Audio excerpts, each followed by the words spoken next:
Hi, so as I'm getting ready for the day, I would like to talk about a few affordable drugstore products that I have repurchased or I would repurchase without hesitation. So I worked with luxury makeup brands or cosmetic brands for many, many years, and I obviously enjoy them, but I also think that makeup should be accessible. So this is the reason why I wanted to take out, as I'm getting ready for the day, I wanted to take out a few products that I really truly enjoy and that I find myself reaching for. So I'm gonna start with skin. The first product I'm gonna talk about is the Andalou Beauty Balm. It has so many things written of it, and I never really actually looked at the exact name, but I have reached for the rose one. This one is a vitamin C. It's a BB cream. It has an SPF of 30.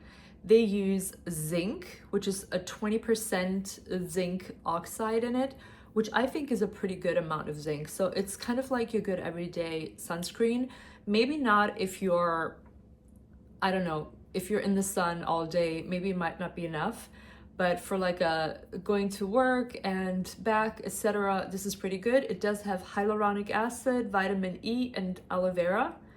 The only thing with these, the colors are, I'm going to show you, they are a little bit, so it has a color adjusting formula in it. So obviously it's not going to work for every skin tone. But for me, I find that this actually works. This one I got, you can buy it at Whole Foods. I think that's where I got it from. I don't remember. It is also good for dry skin. So for my 40-year-olds and plus, this is really great because it's quite hydrating. It might be too thick for some people, too heavy, but I really like it because I have really dry skin. Gives the skin a beautiful glow. I always get asked what I'm wearing when I wear this. So that's a definite yes for me, and I will be repurchasing this one. Next one is a lip liner. It's the Maybelline Lifter Liner. These are really great. I think they're so comparable to so many products that you can buy at Sephora, so many lip liners that are much, much more expensive. This color is, oh my God, it's so tiny. It's I think it's a number 5. It's called On It. It's really very much kind of like the nude, like a darker nude, like very 90s that everyone's like really getting back into those shades. But it's kind of like a nice, it's a really great color that works for different lip shades. I could see myself wearing this with a nude, underneath a nude color, or maybe even a mauve, or just so many. A brown would also work, like a brown lipstick. So let's see.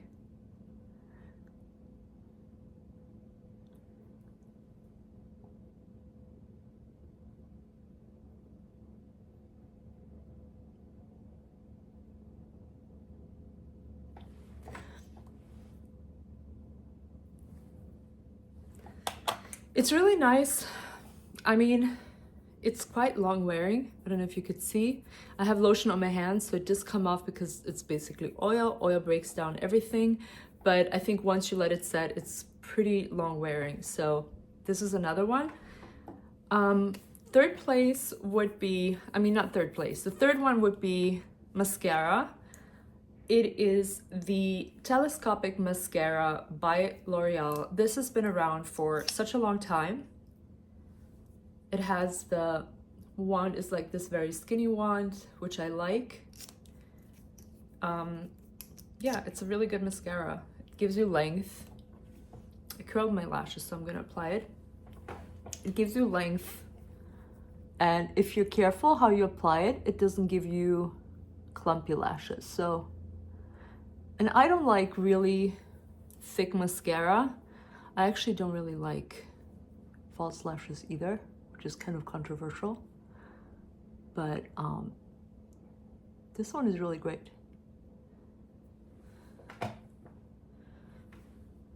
And if you want the actual effect that this one is designed to have, which is giving you really long lashes, you have to apply a little bit more, and I find that the more you layer it, the longer your lashes get. So this one's really good for that. But again, I like just like a thin layer. And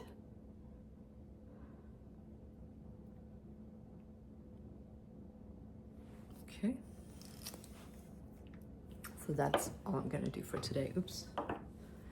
Okay, then onto the fourth product. There's actually two of them. And these are eyeshadows. And this is the Wet n Wild. I still have the price tag on. Can't see how much it was, but they were like around maybe $10, $11, something like that, maybe less. And if you buy them at CVS, you can obviously get, if you buy them at the right time, you can get them for less. But look at these shades. These are so, to me, so wearable. So you have your all over lid color. You have, let's see, you have, this is a really good contour color just to give your eyes definition. These two are great for just like a soft eye. You have the highlighter shade, you have it in pink or this like lighter pearly pink.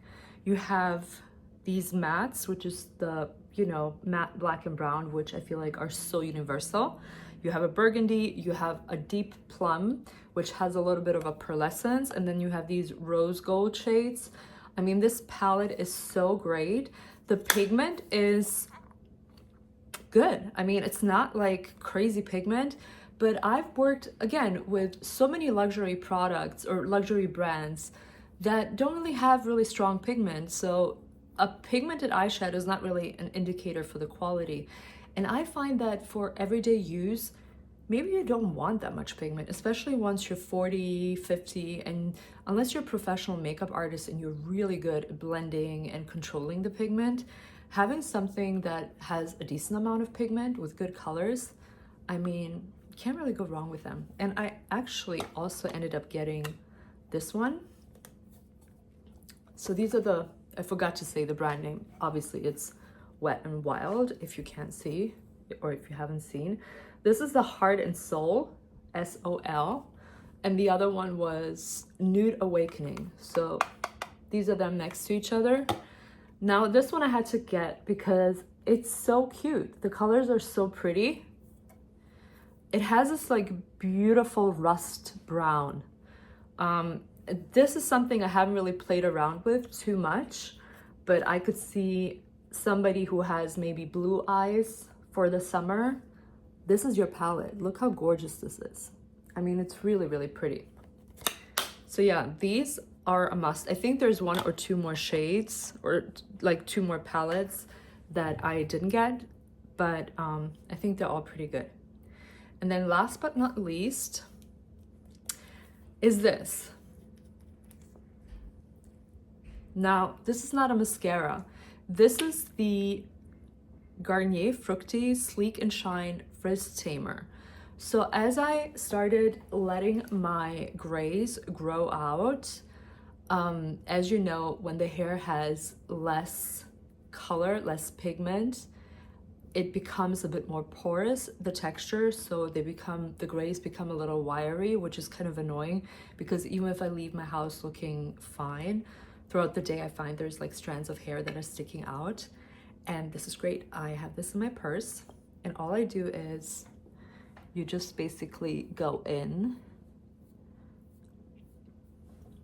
where you want to tame the little hairs and just refresh maybe a little bit here. And again, this is clear, so that doesn't have a color. I've seen people use mascaras with or without color to get this effect, and I guess you could do that as well. I don't know. I've actually tried it with colored mascara once, but I hated the fact that when I touch my hair that I would get the color on my fingers, so I didn't like that. And this one is specifically made for hair, and it has a little scent to it, which most Fructis products have, Garnier products I suppose. But this I got, I mean, you could get this brand. This is a very particular one, so you might have to look for it a little bit. But if you find it, I would definitely give it a shot because it's something you can carry with you. And, you know, once you are at this point where you are embracing your natural grace, you might need something like that. So anyways, I hope this helped. I hope that, I think maybe as I'm going through all my products, I like to do a little bit of like a beauty detox, meaning like getting rid of things that I don't use, which is totally probably not the right term, but you get what I mean, like a declutter, like a beauty declutter. And I'm gonna reassess probably very soon for this coming season, for spring and summer, as I'm taking out and throwing out things, what really kind of stood the test of time, what I found myself reaching for over and over again, and then also what kind of like was just sitting there and I didn't really like. So anyways, hope this helps. See you soon.